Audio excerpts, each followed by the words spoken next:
welcome back to the Beach Bum Bookworm. I am Tiffany. I'm so glad y'all found me again today. My channel's all about cozy mysteries and romance, and today I'm doing my cozy mystery wrap up for June. All the cozies I read in June, there were some fantastic ones, and let's just get started. Let me know what your favorites are, and let's go. In 3, 2, 1, go!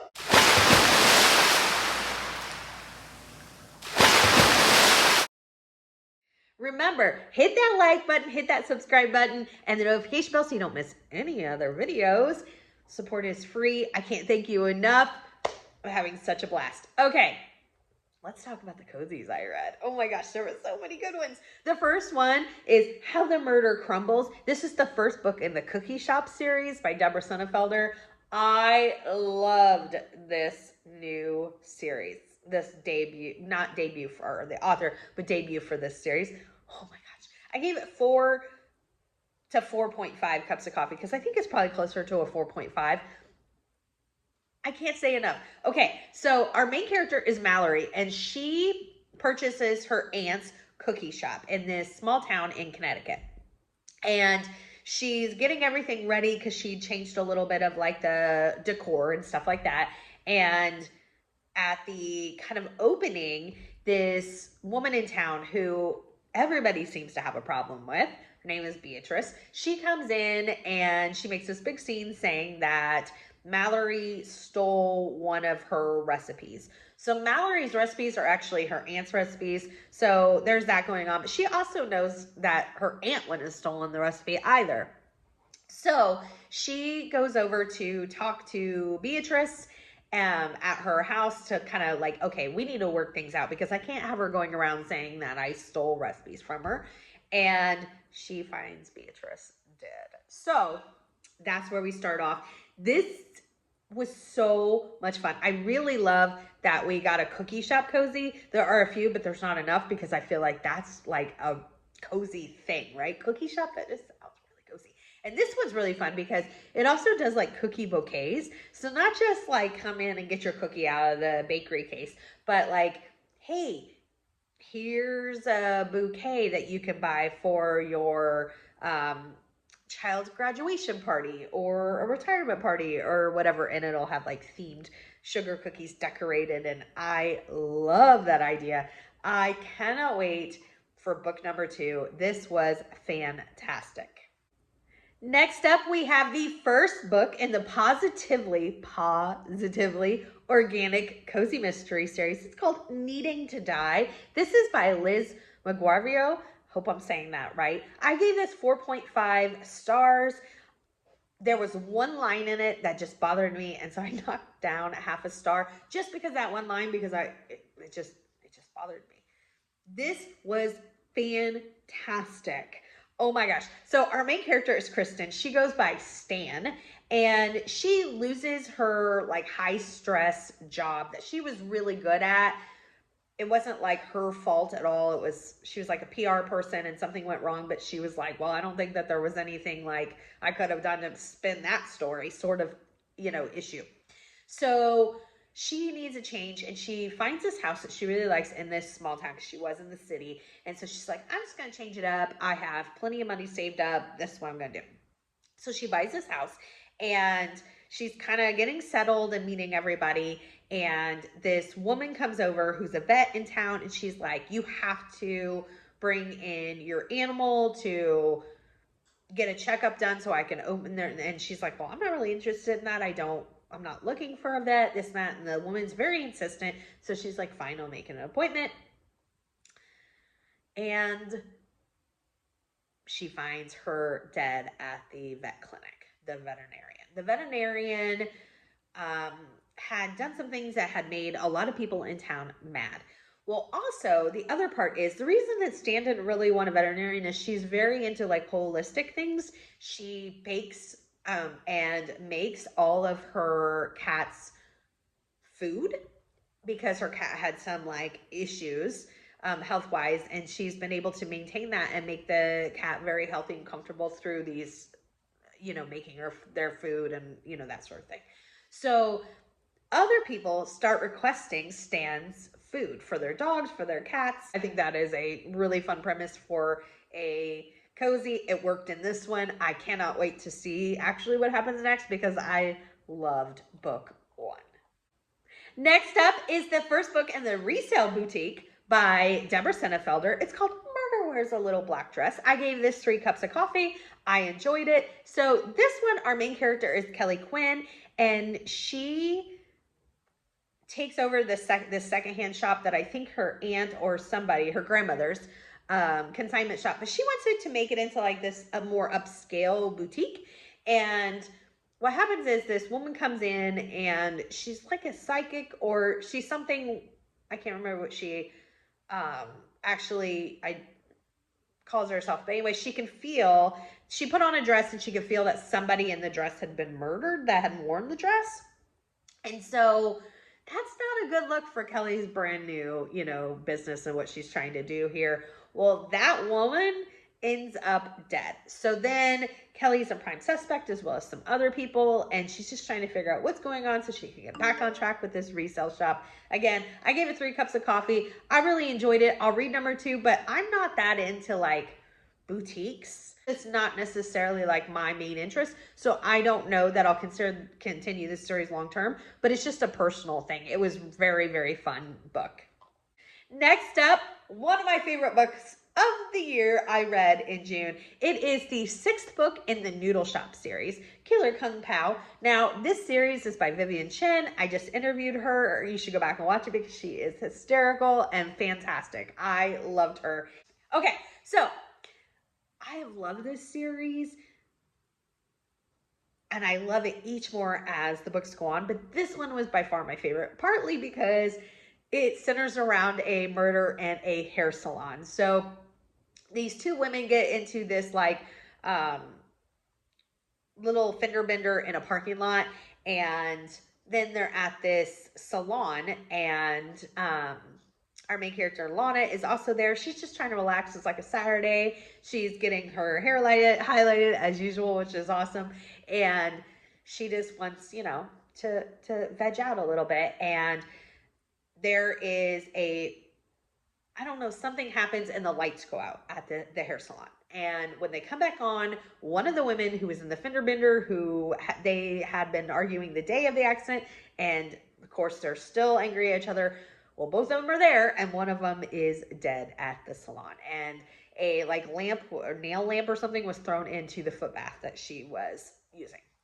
And so Lana is going to try to figure out what's going on. Loved it, loved it, loved it. The other thing that I really loved about this specific one, number 6, is that we got to see the Mahjong matrons in a way we hadn't before. We really got to know them much better, and I absolutely loved it. I gave it 5 cups of coffee. Can't recommend this series enough.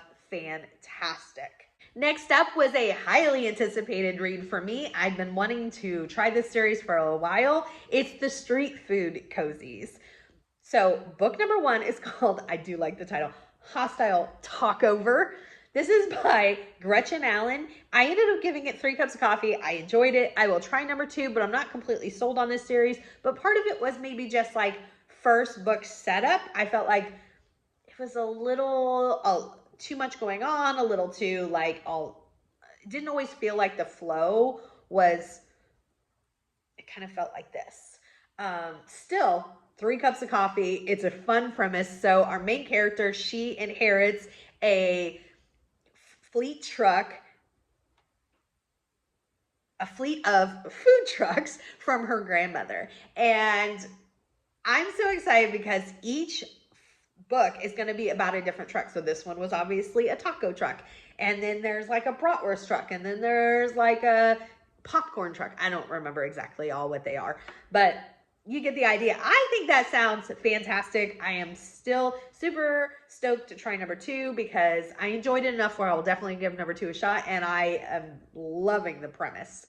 Next up, I read Booked. This is the first book. Now, I've read the prequel, so there was a 0.5 to the Sugar Mill Marketplace Cozy Mystery Series by Becky Clark. This is a really fun premise because, so the Sugar Mill has been turned into different areas where there'll be businesses. So this one is a bookstore. There'll be 15 books in total. So 3 at the bookstore. And then there's also an old time photography shop, which I cannot wait for those books because we've never seen a premise like that before. And I think that it sounds like such a fun premise. So I can't wait for those 3. And then there'll be a 3 of another shop, and I think it's a bakery, but there's also in this mill a cheese shop and a chocolate shop and a couple other places. So maybe our author here will decide to write 3 in those other series too, because it would be 3 in a cheese shop and chocolate shop. So I would be all for it. Hint, hint, Miss Becky Clark. Hint, hint. I met Becky Clark at Malice, and she is hysterical. So I was not surprised that this book was so funny. It didn't shock me at all because she is pretty funny. All right, so this one features Dina. We met her in the prequel. She buys a bookstore, and although it was focused on the bookstore, you really got to see all of the merchants and their shops in the first book. They were together a lot trying to figure out what was going on, because what happens is their landlord ends up getting killed, and he was not liked by anybody. All of them had their own reason to not be happy with him, and their own reason to maybe murder him. So it was really funny. They really worked together in a lot of ways to figure out what's going on. Can't wait for the next one. And for the old time photography, the bakery one too. The old time photography, just because never had that premise before. So excited. It was really fun. So next up, I read one of the books from my favorite series of all time, Malice at the Palace. This is from Her Royal Spyness, number 9 by Rhys Bowen. So this one, it was another fun installment. I mean, I gave it 5 cups of coffee. I don't know if I've given this series anything lower than 5 cups of coffee. Hence why it's one of my favorites. Maybe one of them got a 4 or 4.5. Maybe. I can't even remember. So this series is, oh my gosh, takes place in the 1930s, and our main character is Lady Georgie. She is 34th in line to the throne. At the beginning of the series, she's now 35th in line for the throne because of a birth. She is constantly trying to find her way, and she is royal enough that she's royal, but not enough to have the money to go along with it, be just because of circumstances. So she can't really get a job because everybody's like, what? A royal can't work. And so they just expect her to get married. That's not what she wants to do. So in this one, as in a lot of the other ones, she's given an assignment by the queen. And the queen has assigned her in this one to look after and can kind of help the Princess of Greece acclimate to English life, because they're going to marry the king's youngest son, Prince George. And Prince George has quite a reputation on him for being wild and for his escapades. Well, while Georgie is hanging out with the princess, I think her name is Marina, she finds a dead body. And this dead body is a socialite and has rumors that her and Prince George were at one point involved. And so Georgie's trying to figure out what's going on. Fantastic. 5 cups of coffee. This whole series, highly recommend. And this is my favorite narration of any series I've ever listened to. I highly recommend the audios on this. The narrator is one of the best I've ever heard, and she is committed to every accent, every character. It is fantastic. Next up, I read the second book in the Berry Basket series. This is on my SAS list. It's called Blackberry Burial. This is by Sharon Farrow. Number 1 was one of my favorite books of last year. I loved this one too. I gave it 5 cups of coffee, so you know I loved it. Oh my goodness. So there is going to be, well, let me start out. Our main character is Marley. She owns a berry basket. Everything berry. Berry chapstick, berry candles, berry salsa, berry, you get the idea. Anything berry in a bowl as like a decoration, it's there in her shop called the Berry Basket. Okay, so there is going to be a Blackberry art school celebration. So there's a school in their area called the Blackberry Art School, and each summer they do sessions, and it's one of their anniversary years. So they're having this big blowout celebration. They're inviting alumni back, that sort of thing. Well, they are planning this road race rally. It sounds like it's like a scavenger hunt on wheels sort of thing, and they need a location. And Marley is helping the person in town organize it. And this person, I can't think of her name, she is married to the mayor. She has just bought this big dog, and like a Great Dane or something like that. I can't remember what the breed is, but it's described as this big dog. Very lovable, very goofy sort of dog. And it, because of his size, got away from them. Like they weren't able to rein him in when they're trying to have him on the leash because, you know, big dogs like that are strong. So he goes running off in this woods because they had went to this farmhouse to try to see if the road rally race could start in this property. So Marley goes after the dog to get him, and he is digging. And why is he digging? Because there's bones buried on this farm's property. Well, the bones turn out to be somebody who attended the Blackberry Art School years ago, and a young girl. And so then everybody's trying to figure out what's going on. They still want the Blackberry Centennial to happen, and a lot of the alumni comes back. A lot of the alumni from the year that that girl went missing and all that happened. It was fantastic. I don't want to say too much more because I don't want to give anything away spoiler wise. So fun. I loved it. 5 cups of coffee. Next up, another highly anticipated read. This was on my new series to start in 2023, so I can check off that as well.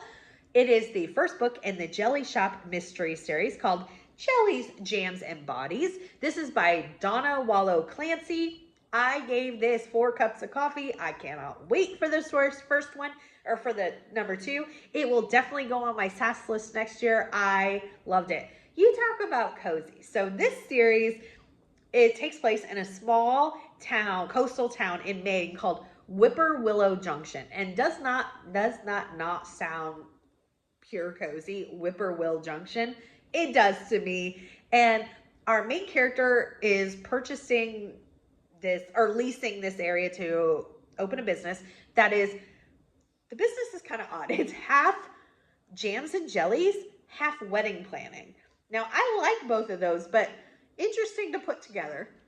But her background is in wedding planning, but she also really wants to sell jams and jellies from her grandmother's recipe. I think it was her grandmother or aunt's recipes, one or the other.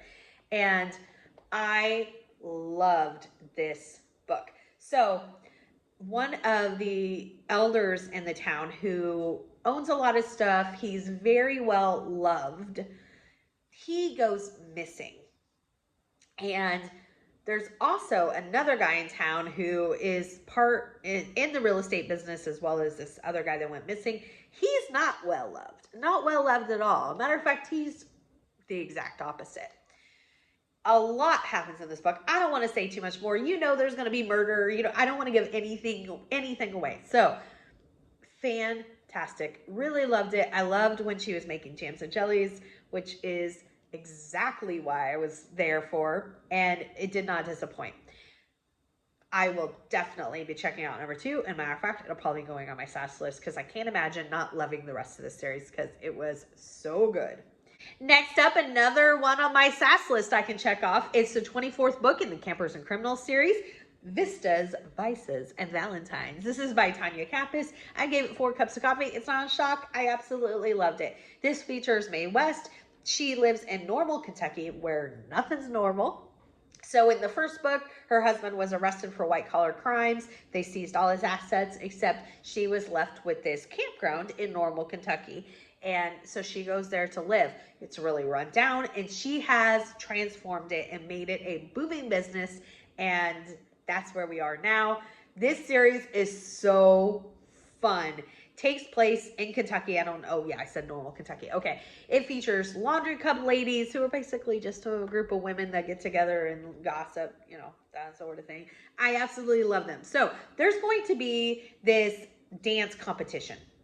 And so the women, a couple of the women from the laundry club literally want to take dance lessons just because some of the people from the competition are doing that for fun, giving out dance lessons. And so May talks Hank into going, and they see the kind of inner workings of when like competition like that, like the sassiness and the trade, the sabotage that goes on and the people that are trying to mess with each other and, all of that kind of jazz. One of the dancers ends up dead and May is on the case. Hank doesn't want her on the case as usual, but that's where we're at. Laundry Club ladies do things to help out. A couple of them go undercover. It is hilarious as usual. Fantastic. Loved it, loved it, loved it. Can't wait for the next one. Next up, I read the 5th book in the Desert Flowers Cozy Mystery series by Lee Hollis. Absolutely love Lee Hollis. They are a brother and sister writing team. They are fantastic. This one's called Poppy Harmon and the Shooting Star. I gave this 4 cups of coffee. So I want to read the little blurb because it says Golden Girls meets Remington Steele. Okay, so in this one, so Poppy, our main character, owns a Desert Flowers detective agency with her 2 friends named Violet and Iris, hence the Desert Flowers. And she was an actress in her heyday, and she had worked with this woman who was really not nice to her. She never wanted to see her again. Well, this woman has come back into her life and requests her to do a background check on her fiance, this actress. And so Poppy takes the job, and seemingly everything's okay at first. And however, there's a lot going on with other characters and how they feel about this wedding that's going to happen. And the night of their wedding, because the wedding does happen, so Poppy's the actress, I want to say friend, but it's not really friend. Like I said, they didn't have the best of circumstances, but this meeting with them years later has been very cordial. She calls Poppy hysterical, and she's like, he's dead. This is on their honeymoon, the night that they got married. And so Poppy's trying to figure out whether Serena had involvement in it, which is the new wife. If she didn't, what happened to Ned? So good. I really, really liked it, and I really am enjoying this series. It's an older group of spunky women, like I said, like the blurb said. Golden Girls meets Remington Steele. Very, very, very fun. Next up, I read the 6th book in the Southern Sewing Circle. This was a reread for me. It was called Reap What You Sow. This is by Elizabeth Lynn Casey. So in this one, there is going to be a film filmed in Sweetbriar.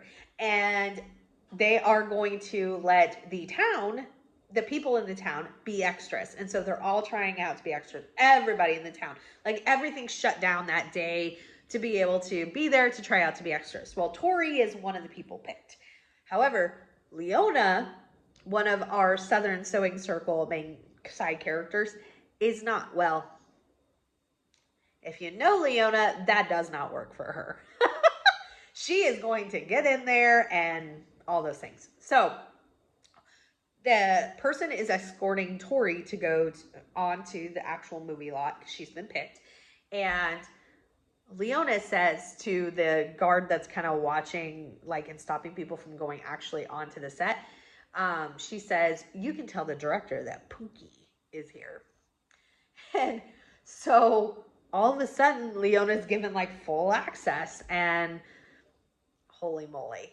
Okay, so the director is excited to see Pookie, but there is a starlet on set who kind of had been on and off with the director for quite a while, and she is not happy that any other woman is there to see this director, and she ends up dead. And a lot of fingers are pointing at Leona, a lot of fingers are pointing at just a lot of different people, but Leona is one of our main suspects, so Tori is trying to figure out what is going on. Really, really enjoyed it. I gave it 5 cups of coffee.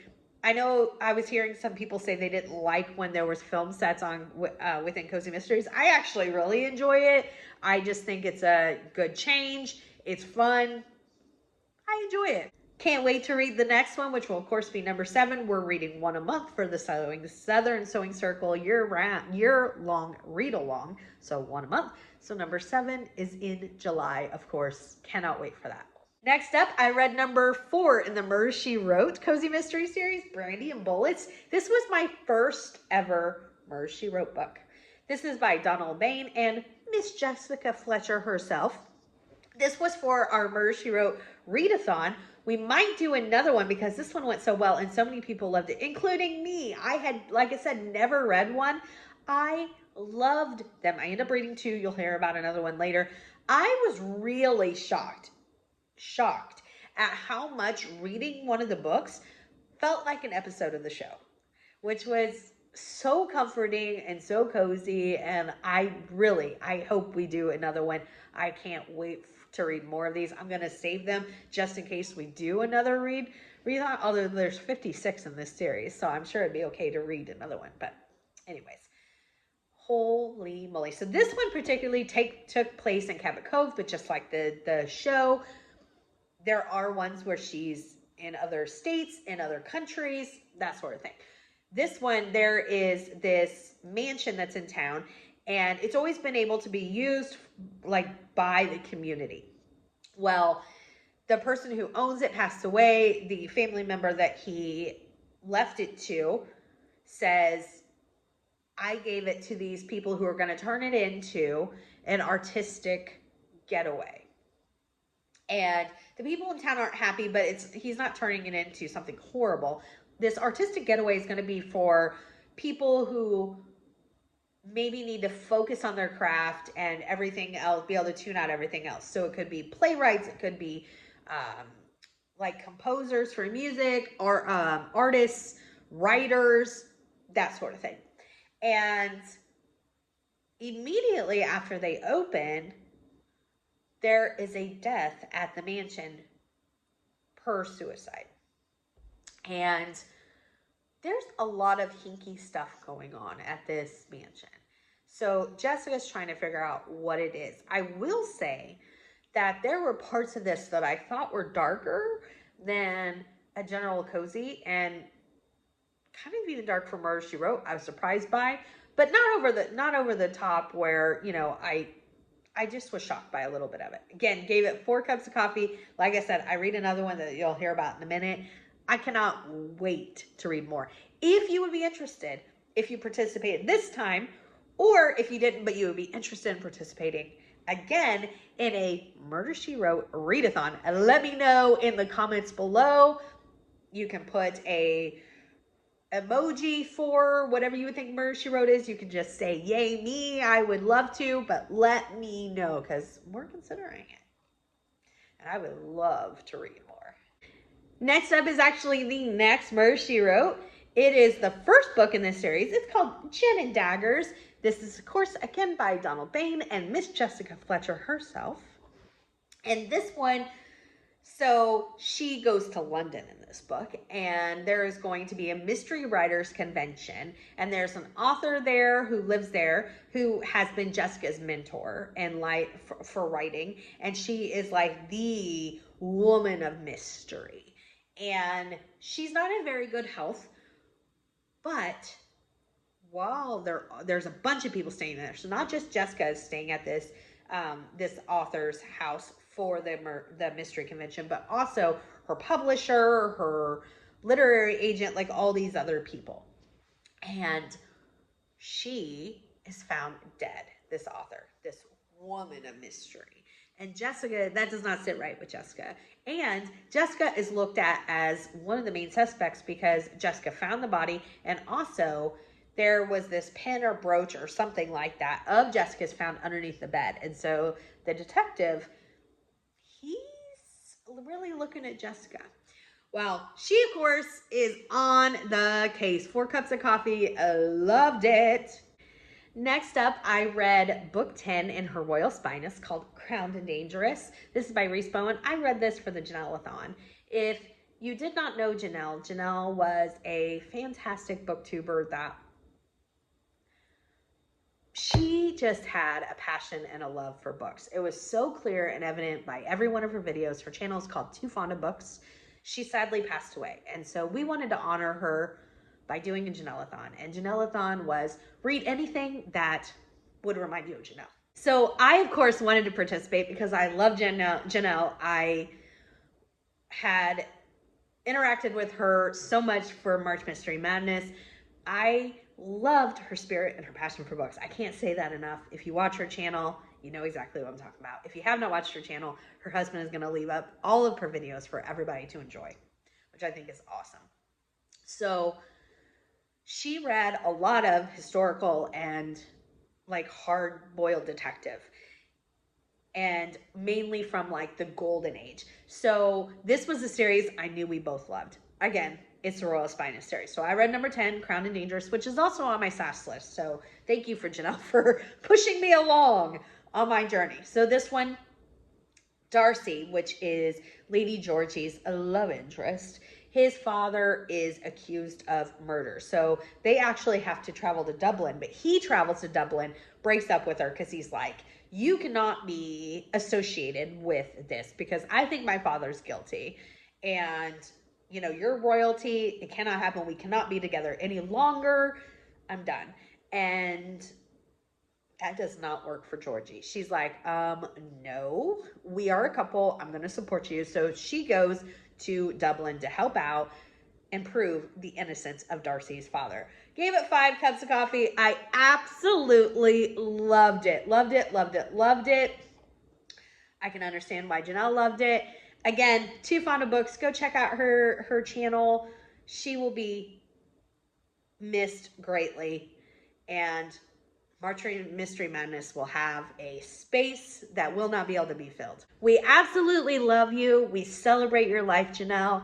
And every time I read a Royal Spinus book, I will think of you fondly. Next up and last, we have the Happy Hoofers Cozy Mystery Book 1. This was called Course Lines, Caviar, and Corpses. This is by Mary McHugh, and I had never heard of this. I ended up giving it 3 cups of coffee. I will try number 2, but I'm not completely sold on it. It has a wonderful premise, though. So our main characters are 5 ladies. And I guess one may be considered the main character, I guess. But I don't know if maybe book 2 will like center on one of the others. But the 5 ladies are lifelong friends. And they make together the Happy Hoofers. They are a tap dancing group. And they are a group of like 50-year-old women that do it for exercise and fun. Well, they made this YouTube video and they went viral, and they were asked to perform on this cruise ship that's going from Moscow, Russia to St. Petersburg. And the cruise ship is not at all what you may think when you think of a cruise. Let's just say that. And someone ends up dead. Actually, there is more than one death on this. And the Happy Hoofers are, 1, just trying to stay alive, and 2, figure out what is going on. And there were a lot of really fun characters, a lot. So I think one of the maybe criticisms that could happen in this book is that there were too many characters. But I feel like on a cruise ship, there are going to be a lot of interactions with a lot of people. So I took that into consideration. I said I wasn't completely sold because there was a lot of nods to what were clearly social issues in the author's opinion. Whether I agreed or disagreed, it doesn't even matter. I just don't necessarily want that in my cozies. It wasn't enough that I won't read more, but it was enough that I'm like, I wonder if this is going to be a ongoing theme. I want to avoid that. Time for my favorite of the month. Shouldn't be too big a surprise. It made my favorites of the year. It is Killer Kung Pao, the 6th book in the Noodle Shop series by Miss Vivian Chen. Love it, love it, love it, love it. Oh my gosh, this series gets better and better with time. It was so fantastic. Please let me know in the comments what your favorite reads of June were. Give me a big thumbs up for this video, and until next time, may all you future reads be 5 stars. Bye, everybody!